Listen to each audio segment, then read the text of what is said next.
Are you looking for messages of hope and want to be uplifted and inspired? I hope you do. If so, you came to the right place.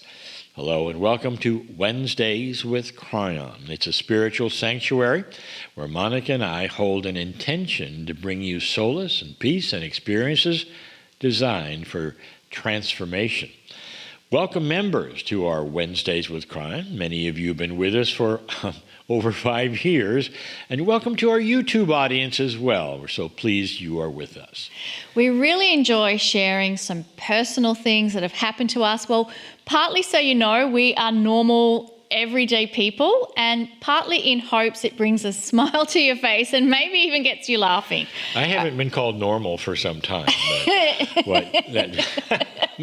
take that as a compliment, Lee. Yeah, I think so. Yeah, so here's a story that happened years and years and years ago, way before I met Lee, way before Lee had met Kryon, and this is back when he was a young man. I remember that. Living alone, and he discovered there was a product out there for guys just like him. So, Lee, tell us about your discovery. There really was. And what happened next? I know. I never learned to cook. I never was anybody in the kitchen. It's, it's just the way it was. And suddenly, there was a new product called Swanson's TV Dinner. Now, if you're old enough, you can remember this. And I was just enamored. This was before microwaves or anything. And now I could actually cook a meal, if you call that cooking. But I was so I bought several of them, and they came in various kinds of food. And I was so pleased. I'm an engineer, so I wanted to do this absolutely perfectly, and I did. I read everything on the box. I read everything there was. I read it 2 or 3 times. Preheat the oven to 350. Very good. Thank you. I knew how to do that. Well, actually, I had to ask somebody, but I did. And then there it was, all preheated and ready. I put the TV dinner in there, and doggone it if the box didn't catch on fire. Nobody told me to take it out of the box. It didn't say take it out of the box. And I learned quickly. I learned quickly.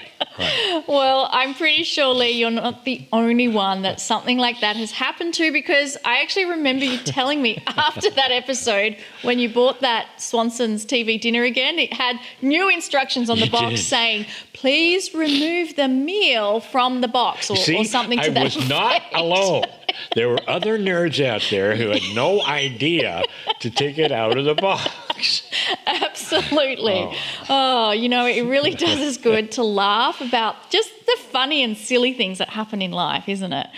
It's also really good to use affirmations whenever we can. So that's what we'd like to do now to set the energy for the rest of the evening. And what we'd really love is if you participate with us as well. We invite you to claim the affirmations as your own personal truth. Your words are powerful, and your body is always listening.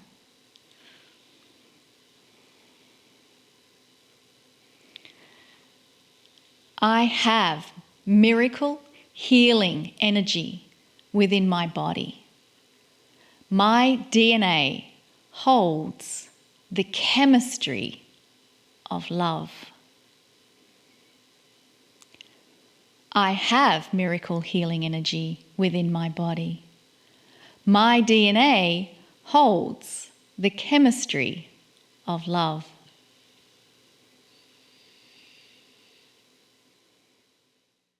I have miracle healing energy within my body.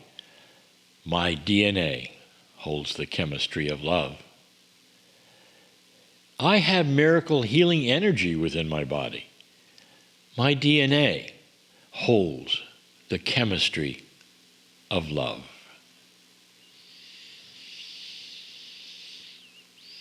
You know, it's a great, grand statement, isn't it? It's good to be reminded that we do indeed have miracle healing energy within our body.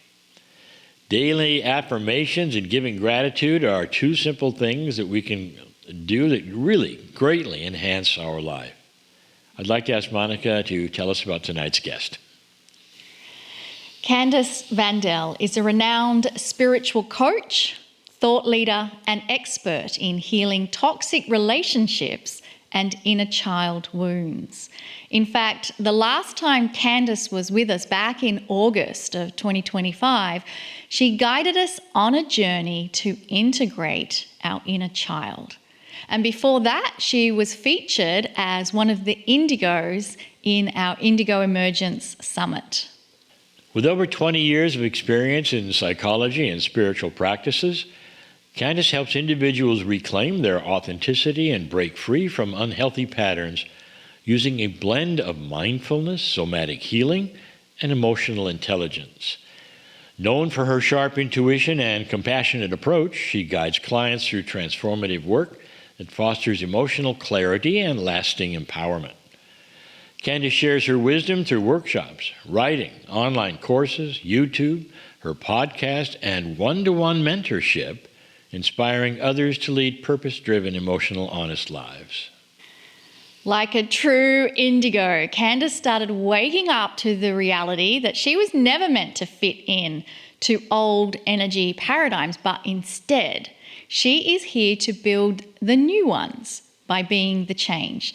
Candace, it is really great to have you with us once again. Welcome to the program. Thank you. It's like coming back home. I love seeing you guys so much. Thank you for. Oh, yeah. Oh, yeah, absolutely. So for those who may be meeting you for the first time, just give us a little bit of your journey of how you've ended up where you are. You said it so well. I remember early on just having I guess I would say, sensitivity to things that most people around me were not able to match or validate. And that was a lot of confusion. But also there was this joy in it because I always felt connected to something different, higher maybe. I had downloads, I had psychic abilities early on.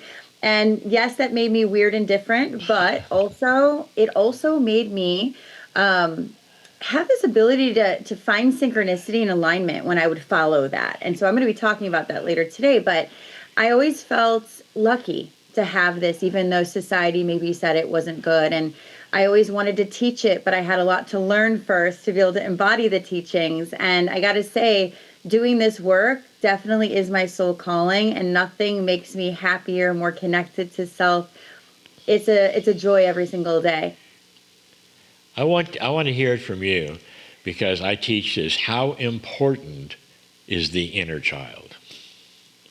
Honestly, I, for maybe a decade, did every kind of modality, read every book on the topic of healing and spirituality, and it wasn't until I not only contacted, but started a daily practice with my inner child of really facing the fears, doing the mother wound, father wound, generational trauma work, integrating my true emotions.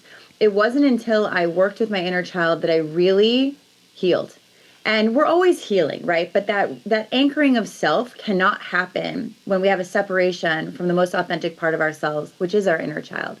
And oftentimes people don't realize it, but they're trying so hard to block themselves from that truth because that abundance, that power is what that got them in trouble or rejected in the first place. And what I always say is it got you rejected in places that were wounded. It will get you empowered and accepted in places that are healed.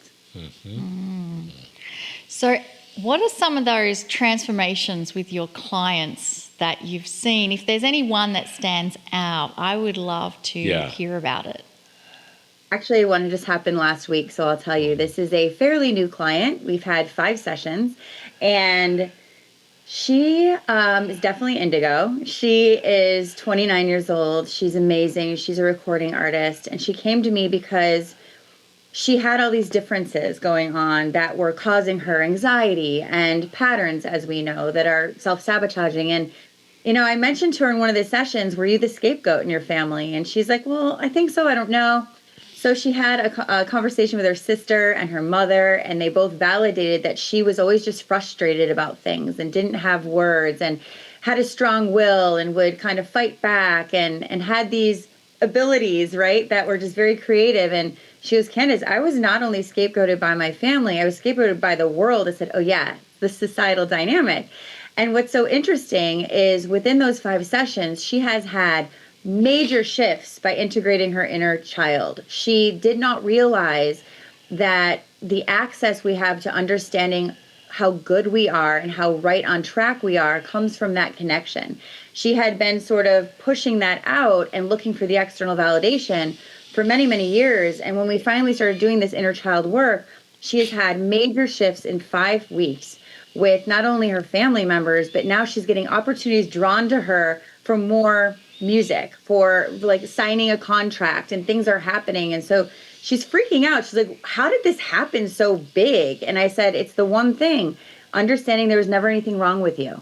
You weren't wrong about what you felt. It couldn't have been validated by others, but it wasn't because of you. They didn't understand. And so instead of feeling misunderstood, she's like, I just understand myself so much and everything's making sense. So that was huge. And she was worried that she couldn't continue coaching. And her dad literally came to her 2 days before our last session and said, I have seen such change in you. I'm paying for your session so you can continue. So it's just a big piece of the puzzle that starts all of the things that we wish we could have, they become in reach. That's what I'll say. I wish everyone on the planet could hear what you just said about there is nothing wrong with you. You are just misunderstood, and it's getting to understand who you are. That is music to my ears. And this year is all about new beginnings. We have that energy that's supporting us in ways that we've never been supported at this level. So I'm really excited about the experience you're going to share with us a little later on that involves the energy of manifestation. So I wanted to not stop here on the inner child for a moment, because I've had actually very recently somebody tell me that the inner child is gone. It's like buried in the backyard. That they can't get to it. What do you that's think? my special. What do you think? No, really. Yes. So here's the thing is, I do this thing with clients called an inner, where I have this ability, yes, it's strange, but I love it, to tune into your inner child at certain ages and see where trauma occurred, meaning the separation, the crazy little idea that there's something not good about me, right? There's something wrong. And when people don't have that ability to even know how to access their inner child, what I say is start here. I don't know my inner child. I want to know my inner child. We have to start calling to it. It's almost like we have to call to source energy or angels, whatever you call it. You have to welcome them in. They don't just come. Your inner child, when you've abandoned your truth for so long, not your fault, but that's just how it's been in life. When it's abandoned so long, your inner child is deathly afraid to come to get abandoned again. So it just stays in the closet. It stays in the shadow. So for you to give it a permission slip of, I'm so sorry, I didn't know better, I want you to be part of this decision. I teach people how to start acknowledging it every morning on a regular basis to be consistent, because that's what kids need, but also to start acknowledging and asking its opinion, it meaning your inner child's opinion, on how they feel about this thing that you want to do, how they feel about the color you're about to wear. Little things like that start to wake up that inner guidance that says, okay, I'm safe. She's not going to abandon me again. He's not going to abandon me again. So we start there. We start small, and it goes pretty quick. People are very surprised. I love it because I asked a person, where is the inner child buried? And he said, in the home I grew up, in the backyard. So you see, it's exactly what you said.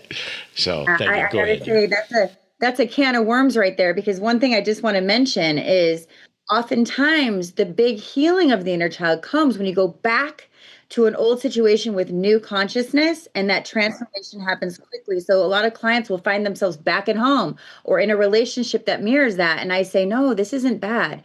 This is the opportunity for you to become whole. This is the opportunity to go in and give love and support, and like you said, make it safe. So the other opportunity that's presenting very soon is your experience with us on manifestation. If you want to just share a little bit of what that will entail. Absolutely. So I'm calling this manifestation through frequency. And what it really means is we live in a 3D reality, right? We live in a material world. And oftentimes we forget there's a whole other realm. But oftentimes people get worried because they don't know how to reach that other realm. And so what I'm going to be explaining here is how to go from the 3D, find your sort of nuggets in the 4D, and become the embodiment of the 5D. It's a process that everyone can do. It is not long, it doesn't entail a lot, but it does have specific questions in depth that we have to go into to kind of recode our frequency. And recoding it means sending out a different signal. It's not about wanting something and when it doesn't come, it's because I'm not enough. That's not it at all, right? So I'm going to work through a process where people can really start to embody the frequency that they wish to have. Awesome. So Candace is not going anywhere. She's going to be here with us, waiting in the wings. But right now we're going to take a short 5-minute break. And after that, we will return with a full experience on manifestation and the rest of the program.